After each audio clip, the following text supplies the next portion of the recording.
சரி, இப்ப நம்ம எருசலேமுக்கு வெளியே இருக்க ஒரு தோட்டத்துக்கு போறோம். நள்ளிரவு நேரம், சுத்தி ஒரே இருட்டு. அந்த இருட்ட கிழிச்சுக்கிட்டு தீப்பந்தங்களோட வெளிச்சம் வருது. கூடவே ஆயுதங்களோட சத்தம் அந்த அமைதியான ராத்திரியை கெடுக்குது. எதுக்குன்னு பார்த்தா, ஒரே ஒருத்தரை அரெஸ்ட் பண்றதுக்காக ஒரு பெரிய இராணுவமே வந்து நிக்குது. இதுதான் இந்த முழு விஷயத்திலே ரொம்ப முக்கியமான கேள்வி. எதுக்காக இவ்ளோ பெரிய படை? ஒரு ஆயுதம் கூட இல்லாத ஒருத்தரை பிடிக்கிறதுக்கு எதுக்கு இவ்ளோ பெரிய ஏற்பாடு? அந்த ஒரு மனுஷங்கிட்ட அவங்க அப்படி எதை பார்த்து பயந்தாங்க? சரி வாங்க, இத பத்தி தான் நாம இப்ப ஆழமா பார்க்க போறோம். ஆமா, நீங்க பார்க்கறது கரெக்ட் தான். சில கணக்குப்படி இயேசுவ கைது செய்ய வந்த படையோட எண்ணிக்கை கிட்டத்தட்ட 600 பேர் வரை இருந்திருக்கலாம். யோசிச்சு பாருங்க, இது ஏதோ சாதாரணமா செய்யற அரெஸ்ட் இல்ல. இது ஒரு முழுமையான ராணுவ நடவடிக்கை மாதிரி இருக்கு. இந்த குழுவுல யார் யார் இருந்தாங்கன்னு பாருங்க. இது சும்மா சாதாரண கும்பல் கிடையாது. இதுல ரோமானிய படையான ஸ்பிரா இருந்துச்சு. அப்படின்னா நூத்துக்கணக்கான பயிற்சி பெற்ற போர் வீரர்கள்.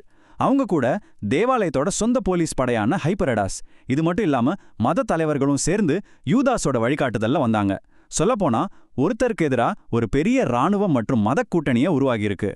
சரி, எதுக்கு இவ்ளோ பெரிய படை அப்படின்ற கேள்விக்கு பதில் வேணும்னா நாம கொஞ்சம் பின்னோக்கி போகணும். அதாவது இயேசுவுக்கும் அதிகாரிகளுக்கும் நடுவுல நடந்த பழைய சம்பவங்களை பார்க்கணும். ஏன்னா இது அவரை பிடிக்க நடக்கிற முதல் முயற்சி கிடையாது. முதல் முயற்சி யாரும் எதிர்பார்க்காத இடத்துல அவரோட சொந்த ஊர்லயே நடந்துச்சு. நாசரேத் ஜப ஆலயத்துல அவர் சொன்ன சில விஷயங்களால கோபமான மக்கள் அவரை கொல்றதுக்கு முயற்சி செஞ்சாங்க. இது ஒரு அதிகாரப்பூர்வமான கைது முயற்சி இல்ல. இது ஒரு கட்டுக்கடங்காத கும்பலோட கொலவெறி தாக்குதல். ஆனா இங்க என்ன நடந்துச்சுன்னு பாருங்க. இந்த மேற்கோள் ரொம்ப ஆச்சரியமான ஒரு தப்பித்தலை காட்டுது.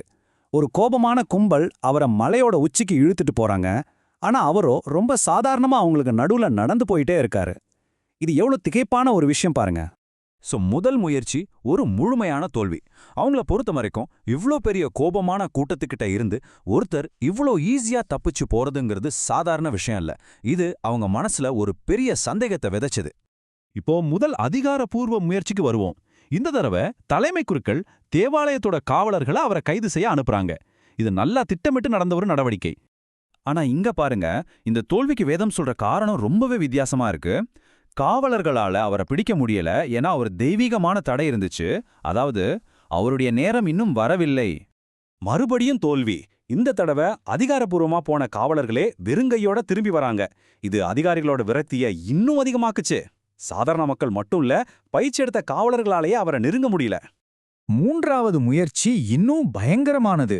தேவாலயத்துல நடந்த ஒரு வாக்குவாதத்துக்கு அப்புறம் கோபமான கூட்டம் அவரை கல்லால அடிச்சே கொல்லணும்னு முடிவு பண்ணி கற்களை எடுத்தாங்க. இது ஒரு திட்டமிட்ட படுகொலை முயற்சி. இந்த மேற்கோளை பார்க்கறப்போ முதல் தடவை தப்பிச்சது ஞாபகம் வருது இல்லையா? மறுதி பாருங்க, அவர் ஒரு விரோதமான கூட்டத்திலிருந்து மறைஞ்சு அவங்களுக்கு நடுவுல நடந்து போறாரு. இது இன்னொரு அமானுஷ்யமான தப்பித்தல். ஆமா, மூணாவது முயற்சியும் படுதோல்வி. இப்போ அதிகாரிகளுக்கு ஒரு விஷயம் நல்லா தெளிவா புரிஞ்சிருச்சு. இது ஏதோ தற்செயலா நடக்கல. இந்த மனுஷனை சாதாரணமாகவெல்லாம் பிடிக்கவே முடியாது அப்படின்ற எண்ணம் அவங்களுக்குள்ள ரொம்ப ஆழமா பதிஞ்சிருச்சு. இந்த அட்டவணையை பார்த்தீங்கன்னா நடந்த எல்லா விஷயமும் தெளிவா புரியும். பாருங்க, நாசரேத்துல ஒரு கும்பல், தேவாலயத்துல அதிகாரிகள், திரும்பவும் தேவாலயத்துல ஒரு கோபமான கூட்டம். ஒவ்வொரு தடவையும் அவர் தப்பிச்ச விதம் ஒண்ணு அமானுஷ்யமா இருக்கு, இல்லன்னா தெய்வீகமா தடுக்கப்பட்டிருக்கு. இந்த மாதிரி தொடர்ந்து தோல்வி அடைஞ்சதுனால தான் அதிகாரிகளுக்கு ஒரு விஷயம் நல்லா புரிஞ்சிருச்சு. இவரை சாதாரணமாவெல்லாம் பிடிக்கவே முடியாது. அதனால தான் கெத்சமனேல அவங்க எந்த ரிஸ்க்கும் எடுக்க விரும்பல. இப்ப கதை மறுபடியும் கெத்சமனி தோட்டத்துக்கே வருது. இவ்ளோ பெரிய ஏற்பாடுகளோட அதிகாரிகள் வந்ததுக்கான காரணம் இப்ப நமக்கு புரியுது. அவங்க ஒரு சாதாரண மனுஷனை இல்ல, தங்களால பிடிக்கவே முடியாத ஒரு சக்தியை எதிர்கொள்றதா நினைச்சாங்க.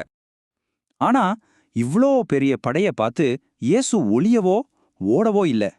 அதுக்கு பதிலா தைரியமா முன்னாடி வந்து அவங்கள நேருக்கு நேரா பார்த்து ஒரு கேள்வி கேட்டார். அவங்க நாசரேத்தூர் இயேசுவை தேடுறோம் அப்படின்னு சொன்னப்போ அவரோட பதில் இந்த 2 சக்தி வாய்ந்த வார்த்தைகள் தான்.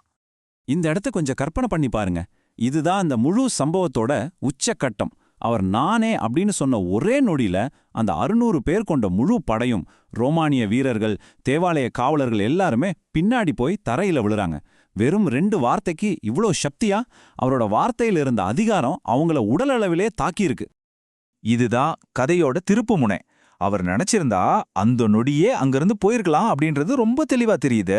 அப்போ ஏன் அவர் சரணடைஞ்சார்? இதுதான் நாம பதில் தேட வேண்டிய முக்கியமான கேள்வி. இந்த கடைசி பகுதி அந்த மர்மத்துக்கான விடைய சொல்லுது.